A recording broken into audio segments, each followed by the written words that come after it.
Day 23. Got myself another hotel room because the hotel room of last night was not good to say the least. It was like a stable, if you ask me. The shower head was broken. The bathroom had a little bit of a sewage smell. There was somewhat of a cockroach there, and considering the quality, it was just heavily overpriced.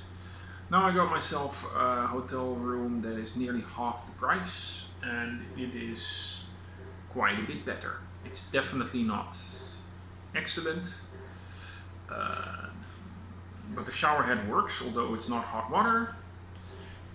My sink doesn't work, but who cares? I have functional internet for the very first time in a hotel room. So this is very much a better deal. It's still not ideal, but it's fine.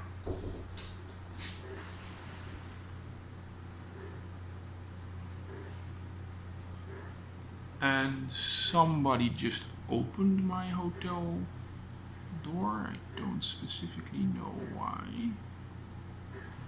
That was funny. Although, fortunately, I don't care, and it has a small lock on it, so that's fine.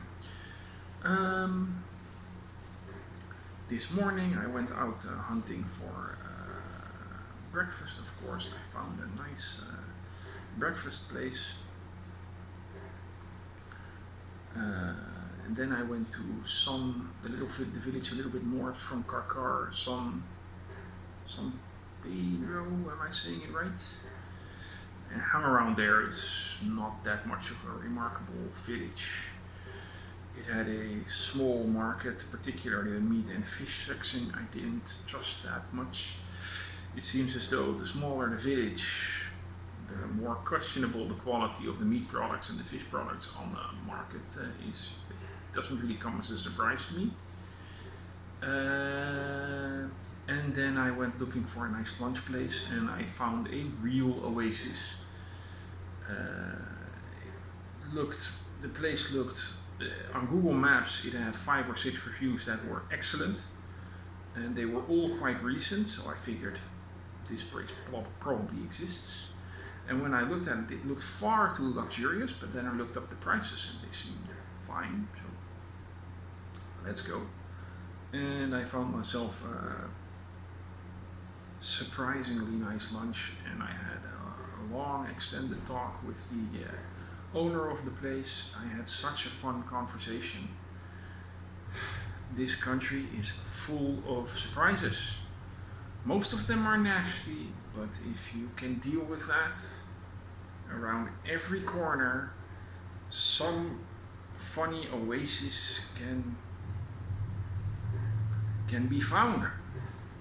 There's just so much freedom here, and for most people that is a problem, but for some people with a fair amount of discipline and persistence and some money, they can do whatever they want, and they build themselves small paradises.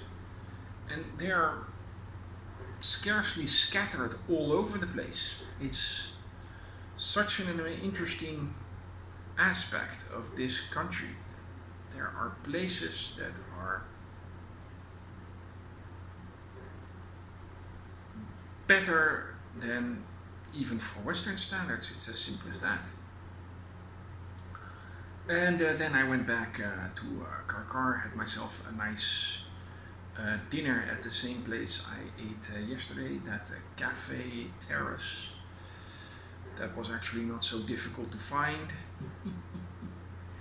I had to step over a beggar. I had to step over a homeless guy that was sleeping on the pavement.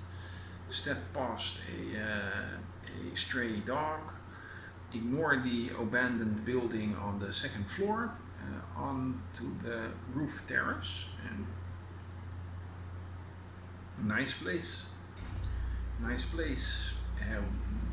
Another oasis, not such a paradise as I had for lunch, but an oasis, no doubt about it. And at around sundown, I went to the Karkar public market, and that was also an interesting experience because it's very different from other markets in this country. It has a large two-floor market hall, and it's orderly in sections, and you can also eat there. I think I'm gonna have dinner there somehow. It's a fine market. It's something that makes Karkar actually special, I think.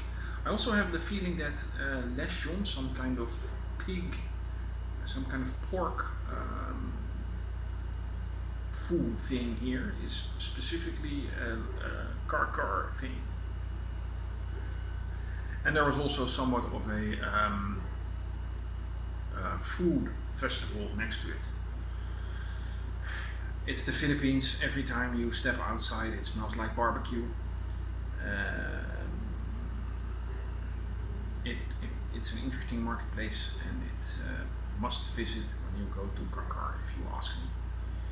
And tomorrow, well, I'll think about what I'm gonna do tomorrow morning, because I don't know at this point. I might go to Talisay another day. I can also go way south to Sibobonga, and I can also try and figure out how the public transport works and see if there's something into the direction of Alu Guinsan that would be useful to know. But we'll see.